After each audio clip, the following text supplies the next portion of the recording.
Hello, beautiful beings, and welcome to another episode of Do You Fucking Mind? So this episode is all about impermanence, embracing impermanence to use it to your advantage. And what happens when you actually change your mindset to begin to embrace impermanence? This will ironically make you feel freer, safer, more in control. It's going to increase your confidence. It's going to put things into perspective a lot more. It's going to make you more grateful. It is going to improve your self-esteem. It's going to improve your relationships. It's going to make you less reactive, more proactive. It is going to literally change your life. And I know I say that about so much and so many aspects of the podcast, but it really will change your life. It's something that I have done. And the more I put it into practice, like it kind of like wavers in and out of my life. I always embrace it, but that when I really lean in, it is unbelievable how it changes my attitude and my overall mood and my overall happiness. Okay. So when you actually start to practice embracing impermanence, it will, and it is a practice. It is something that you have to do more and more and more, and it then eventually becomes part of your default mode network, which we know is kind of like the operating system in the brain that's running kind of in the background when we're not focusing, like actively focusing on something. So let's pretty much get straight into it, because I feel like there's a lot that I want to go through to talk about this topic. And the reason why I wanted to do this particular episode about embracing impermanence is because it's something that I've been thinking a lot about. As most of you guys already know, I'm pregnant with twins, and I look at so many stages of my life as so many seasons in my life. And, you know, I think like a lot of expecting mothers, you think, well, at least for me, I love my life as it is, right? I love so many aspects of my life. I've curated my life. I've worked to a point where I've gotten my life exactly where I want it to be. So obviously, part of the idea of having kids, it is a step that I've always, thought will be in my life. But now that it is right on the horizon, there's a lot of many parts of me that are like, wow, what's it going to be like ultimately saying goodbye to aspects of this life that I'm living right now? Because it's not that it's going to be worse, but it's more so this intense level of independence that I have is going to be significantly altered for a time period, right? But it's kind of, you also want to look at it as seasons in your life. If you can embrace each season in your life, I think you can approach each season and the challenges that each season or era presents in a much healthier and calmer way, right? Because while I could look at it being like, oh my God, like there's so much responsibility and there's so much this, and then I'm going to lose. You don't want to look at it like that. You could, but I don't think you should, because I also don't buy into this idea personally, each to their own, that you lose your identity when you have children. I'll obviously confirm that or not in a couple of months. We'll revisit that and I'll let you know how I feel.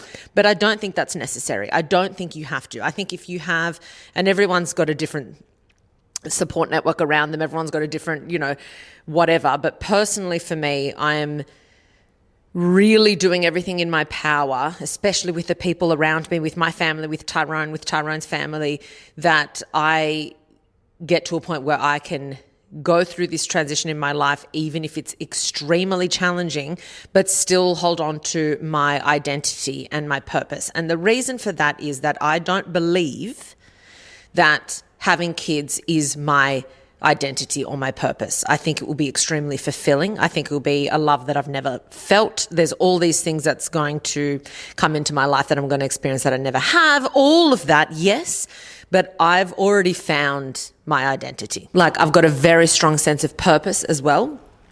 And I think a lot of people say, like, I've even gotten comments of people saying, oh, wait till you have kids, then you'll really know your purpose. And I disagree with that. I disagree with that for many reasons, because that's implying that people that don't have children don't have a purpose or don't have a real purpose. That's implying that your purpose has to be with procreating, and is that everyone's purpose? I don't believe that, because the reason for that is I think having children could be one of the most fulfilling things you do in your life. But I believe that purpose has to be something that's very personal to you. I believe that if you have children, you should still have a purpose that's personal to you, okay? Because you might be the most needed person in your child's life, but that's not the case forever. You always want to have something that's personal and important to you as an individual. We all deserve that. So this is why I feel like I'm trying to set myself up that I don't lose myself and lose my identity through this next season. And embracing impermanence, which we're going to go into right now, I think has been a really nice way of approaching and leaving seasons of my life in a really healthy, calm, and happy way. So let's get into it. Let's get into the fucking episode. Now, the first thing I want to discuss is this idea of holding on to things as if they are unchangeable and what that does to us. So if we are in a mindset where we really don't want something to change, like everything's perfect right now, I don't want it to change, I don't want it to change, or I found the perfect partner, they can never leave me because like they are the one, they're perfect, they can never leave me, I can't have it change, or I've finally found this friend that's perfect and she's my best friend and this can't change and the dynamic cannot change. Then you go from living in it, experiencing it, relishing it, unraveling in this amazing experience in life to then I need to protect this. I'm fearful. I'm now focusing more on the potential lack of this thing, of it not being a permanent thing forever, than I am enjoying what it's providing my life right now. So we go into this like this now needs to be unchangeable. I now have to protect this. I have to now keep this safe. And that's where you become possessive. Okay? Anytime you become possessive over anything in your life, there is an element of fear. And that element of fear is what's going to cock-block you from experiencing the full spectrum of what you could experience out of that thing in your life, okay? So let's use a relationship as an example. If I approach my relationship in a possessive way, like I love this person so much, if they leave me, my life is fucking over. I can't lose them. I can't lose them. I can't. So then you become protective. Where are you going? Oh, that girl looked at you. Oh, then you start getting jealous. You start competing. And then all these feelings are quite negative. So while you adore this person and while they probably are the best thing that's ever happened to you, you're experiencing a lot of negativity in this time in your life as well. So you start caging yourself off when you've got something so good in front of you. You know, you think, I've got to protect my life and what I have in it so intensely that in the process, I'm having a miserable time. So it defeats the purpose. Same with friends. You know, if you cling on to your best friend so much, you become possessive of her or of them, you then get insecure if they hang out with someone else. You get insecure if you introduce her to your other girlfriend and then they one day hang out when you're not there. You start thinking, I can't introduce my friends to other friends. I need to be in control of this. I've got to control the dynamic. I've got to control that my friend also sees me as her best friend. I've got to control. And then before you know it, this isn't a seamless, easy relationship. This is a challenge. It's a mission. You're clinging on for dear life, and it's like this possessiveness. It's a fear that I'm going to lose it. So this is just two examples. I used friendship and I used romantic relationships. But this also applies to, obviously, career, work. It applies to times in your life. I think we all know someone, I know a handful of people for sure, that have clinged on to a time in the past, and those were the glory days, and that was it. That was the height for them. And they really struggle to have any other era in their life kind of surpass that. There's a couple of people that I know that for them, that was high school. Okay. High school was the be all end all. That was the height. That's when they had everything. And then everything went downhill from there. And then to this day, and mind you, I graduated back in the fucking day a long time ago, but to this day, they will still talk about anecdotes and things from high school more than other things. You know, when, like if you meet up with them, it's high school's the glory day, high school. And it's fine to bring up these memories, but when you look at these people, you can see that they've clinged on to a time in their life and they've not been able to move past it. Okay, this comes from basically not embracing impermanence. This comes from thinking, oh, I'll never be as good again. A really good example of this as well is I was watching the America's Sweethearts, about Dallas Cowboys cheerleaders. In season 1, there's these sisters. One sister, she's gone out of the Dallas Cowboys cheerleaders. She's like retired, and her little sister was coming into it. And the big sister kind of breaks my heart because I'm looking at this woman. I'm like, you've got your whole life ahead of you. You're bright. You seem to be intelligent. You seem to have everything going for you. But the way she spoke about it, it was kind of like the best years of my life are now behind me. DCC is now behind me, and I've just got to do things to like keep me entertained because, what else am I going to do? And like the language around like being a Dallas Cowboys cheerleader, they're going to be the absolute best years of your life. And then after that, like that's a really unhealthy, it's a really unhealthy thing to say to yourself that this is the best time of my life. Because then what happens when it ends? Firstly, you're going to be devastated. Then you're going to be trying to cling to it. Then instead of peacefully exiting that era of your life at the right time, you hold on to it for longer than you need to. You try and hold it into your life for longer than it actually feels right. You then end up resenting it, and you have this love-hate relationship with it, and it's fucking exhausting. It's exhausting. And then you leave there thinking, oh, it's never going to be as good. And then you're depressed. Then you are depressed, okay?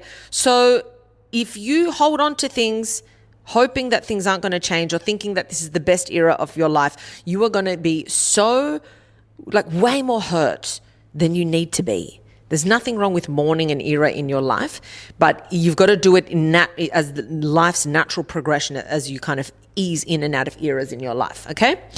Because change is what is feared the most by so many people. Most people fear change more than anything else, even if they don't love their life.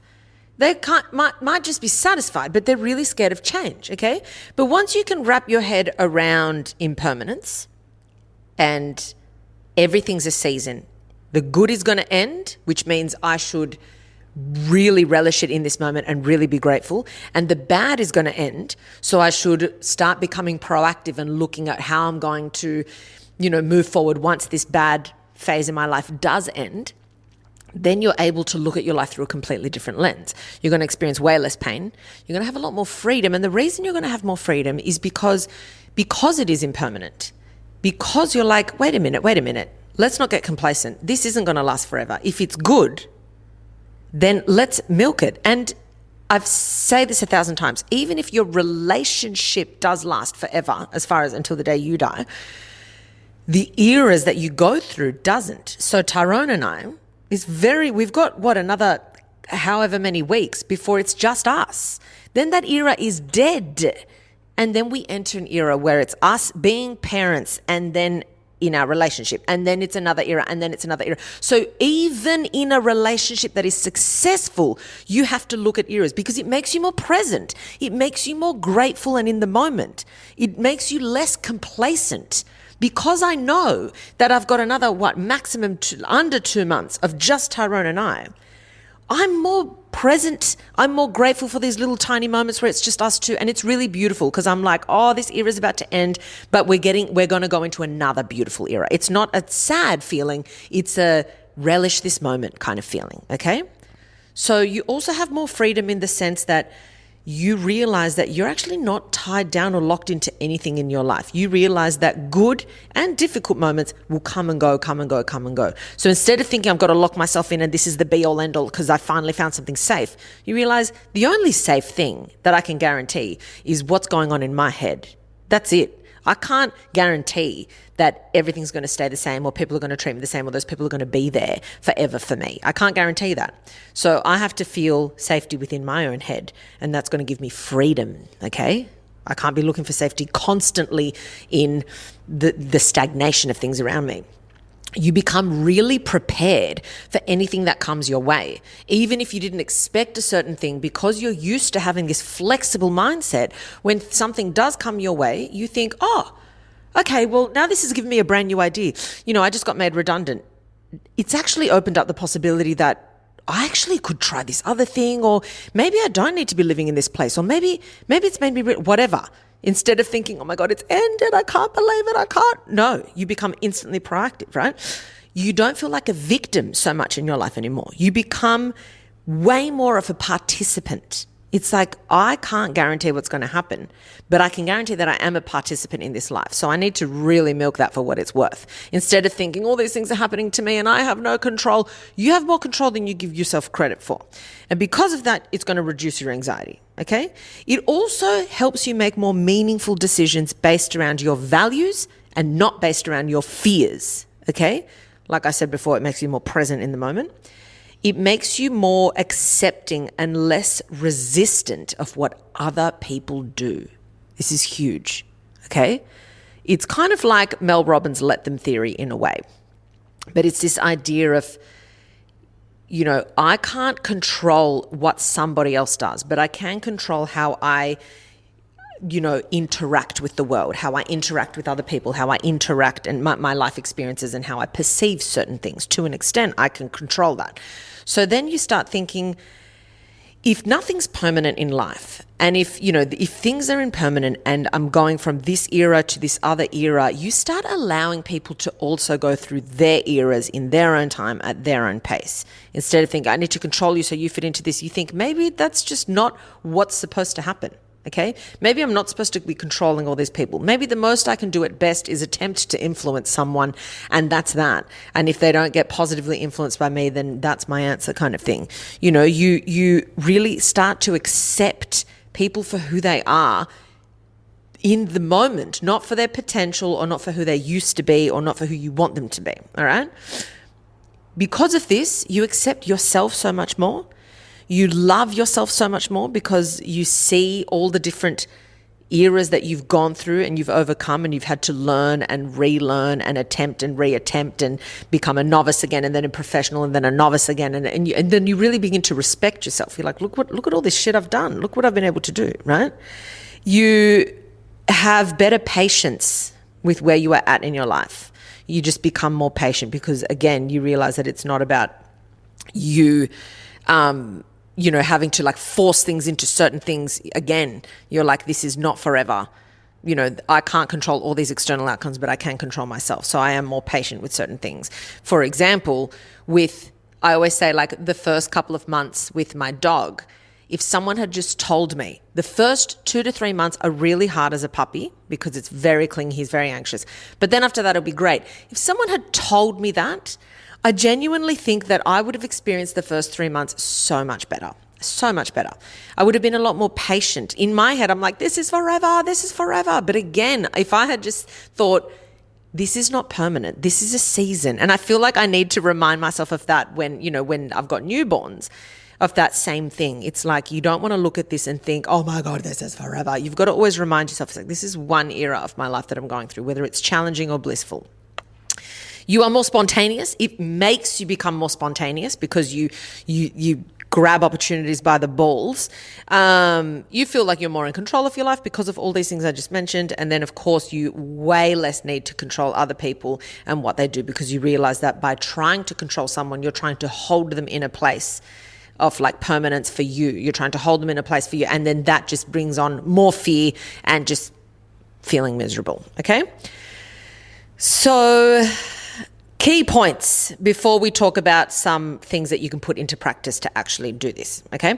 The first one is embracing impermanence makes you less likely to wish time away, okay? You know that your time is finite. You know that, you're not always going to live down the road from your best friend. You're not always going to see that barista on your morning commute to work. You start to think, oh, wow, because this isn't permanent and I don't know when it will end, but maybe I'll be friendlier to the person that makes me my coffee because we have this beautiful interaction every morning. We chat, there's multiple, I have so many fucking coffees. I know multiple baristas, but it's so nice because I go in and I try and I engage and I talk to them and I'm like, this is just an era in my life. What if they end up moving or retiring or whatever, whatever. It's like this little interaction will not be here forever. So I'm going to really enjoy it. One day Liv might be like, we're moving to another suburb in Sydney or we're moving to another state. And then all of a sudden having my best friend in the same suburb is done. So then I need to lean into that and appreciate that so much more. And it's not out of fear. It's not like, oh my God, it's going to leave. It's just an awareness. It's an awareness to appreciate and really enjoy and relish what you have right now. It's, it's just you. It's kind of like the deathbed test in the sense of like, one day I'm going to die. What do I wish I appreciated? And what do I wish I let go of? Basically. Okay. It's number 2. You're not always looking to lock things down to be permanent in your life, okay?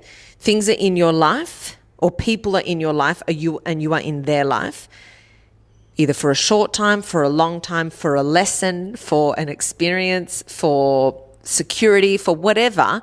So you think, how can I maximize this? Or at the very least, how can I maximize the lessons that I've learned from this, right? Number 3, you're not always fearing loss. You are consciously preempting change in a very healthy way, but it's not a fear of losing something. It's I'm aware that this is going to evolve somehow. So instead of holding on so tight to the extent that I've got like white fucking knuckles and I've not been present at all, and I look back and be like, wow, I didn't even enjoy that time when it was actually happening. Instead, you're like, given that this could change or evolve, I'm allowed to really just let go. I'm allowed to relax because change is inevitable. Change is inevitable. Nothing in life is permanent. The only thing that is a constant is that nothing in life is permanent. Okay? And then you begin to let go. You start to calm down. And ironically, when you have that attitude, people want to be around you more. When you're not possessive, clingy, I own you, you are my best friend or not. When you're chilled as fuck, and when you're like, every time I have an interaction with my best friend, it's going to be a good one or a meaningful one or like a really connected interaction, then regardless of who the fuck my friends hang out with, they're still going to appreciate hanging out with me. I don't need to, there's no shortage. I don't need to be possessive and I'm scared you're going to leave. Same with partners. If I'm chilled, I've now got this energy that people want to be around. People feel appreciated. They feel like they have fun because I'm present in the moment. They feel like, so it doesn't matter if they're then hanging out with all these other people, they're still going to want to be your fucking friend for the most part. And same romantically. If I'm chilled and loving and romantic and whatever with Tyrone, I think my outcome with a relationship is going to be way more successful than if I was like, where are you going? Who are you with? Who? Give me your phone. I need to look through it. I don't try. Like, honestly, who's more fun? Who's more comforting to be around? So, yeah. That's another thing. Number 4, you get a deeper appreciation for your life. Number 5, you're more likely to try new things because you know that if that thing doesn't work out, that feeling of failure or that feeling of embarrassment, again, is short-lived because nothing's permanent. And you're also likely to try harder on something because you look at it as seasons in your life, right? You're less likely to feel like a sense of doom on something if you know that it's going to be short-lived. If I'm going to try something new and I try and it's really hard, then I think, oh, fuck this. Instead, I could think, well, again, it's not permanent. This era of feeling like an absolute novice is not going to last forever. If I can stick it out, then not before long, I'm going to feel like I'm grasping it. It's starting to feel better. It's starting to feel, a lot of people will try something and discard it straight away, being like, not for me, I'm not coordinated, or I'm not academic, or I'm not this, or I'm not that, because they experience the initial stages of being an absolute fucking novice and they don't like the discomfort. So they're like, oh, no, see ya, because they think it's going to be like that forever, when that's not the case. So therefore, you are more likely to try new things, to stick something out, to give something a really good shot, because you're like, I'm just going through the motions here. I'm going through the different seasons of experiencing this thing, right? And then it reminds you that you will not always feel the same way, right? Like, for example, if you are going through a heartbreak right now, it feels like you're never going to get over this person, and it feels like you will never meet someone exactly like that. But you're never going to meet someone exactly like that to meet you where you were when you met them, right? But you're evolving as a person. You are growing as a person. So before you know it, you're going to meet someone else who's going to meet you where you need to be met, and it's going to be very different from your ex, and it's going to be the right match because you evolve. It's kind of like, remember when you had your first some people listening are actually quite like, they might be going through their first heartbreak. But if not, and if you can look back a few years and think, oh my God, remember when I was like pining for this person's love and I was so obsessed with them, and now I look back and I'm like, what am I looking at? Like, why was I under this spell? Am I well? Am I fucking okay? That's where you'll be. And it's not to put down your ex. It's to make light of contrast. Like, I'm not putting down the people that I used to like back in the day, but I laugh at how catastrophic my thoughts were when things would end. Because I'm like, oh my God, there's no one ever better than that. And I'm like, there's many people that are great in this world. They are not the best person in the world. They're not horrible, but they're not, some of them, but they're not, you know what I mean? It's like, if you can use that tool to look back and be like, lol, look how I got over that, then you can use that for now and realize one day I'm going to feel this way. It feels out of reach, but one day. So let's talk about a couple of things that we can do. I mean, I've already spoken about many things of how you can approach it, but let's talk about a couple more.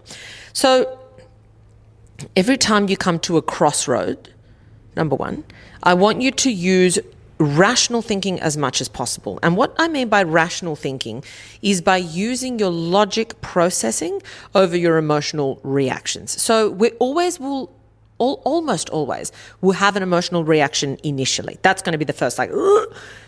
And that's good because it's your warning sign. It's like, oh my God, I'm feeling something. I need to pay attention to this. What is this telling me? So I get this initial warning sign, and then I think, good. Now, name it, tame it.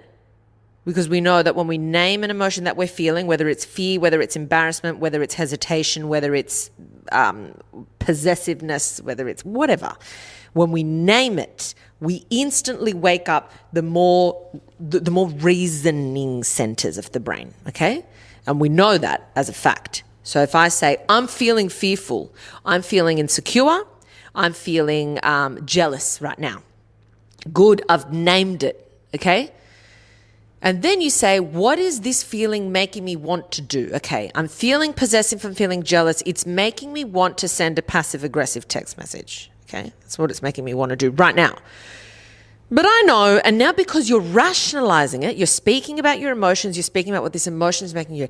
But I know that in the past, when I've done that, it felt really good writing it, sending it, and then instantly I felt anxious, I felt a bit embarrassed, I felt out of control, and then you think, and in the past, it actually hasn't benefited me. It wasn't a good way of communicating, and before you know it, you've talked yourself down off that cliff, okay? You've rationalized this situation, you think, I'm acting like I'm not in control, when in reality I am. So now what can I do that's going to bring me back into control? Okay, so my friend is doing something that's making me jealous. I'm now going to hang out with another one of my friends and realize that there is no lack and we can all hang out with multiple people. And here I am having a great time knowing my friend is also having a great time hanging out with someone else. Or like my partner's hanging out with people after work and I get really insecure and whatever. I'm going to sit here and I'm going to rationalize. Think about the initial thought. What am I feeling? What is this feeling making me want to do? What do I normally feel after I do that thing? And then how can I turn it around and do something that's actually going to make me feel like really good and not regret my actions or my feelings after the fact, okay? Other times where this is a crossroad is when something, like let's say you get let off at work. And this is a moment like, am I going to be really rude? Am I going to cut everyone off from that old job? Am I going to rationalize this moment being like, look, everything's seasonal. I wasn't going to be in this career forever. As much as it's hurt my ego right now, or let's say like you missed out on the job at the very final stages of the interview, whatever it might be. And you're like, this is a crossroad in my life. I'm now entering a new era because I'm not going down that path that I thought I was going to go down. So then you think, am I going to burn all these bridges and cause a fucking scene?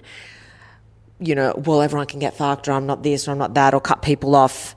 Or am I going to really think about What am I going to be feeling in my next season of my life, in that next era of my life?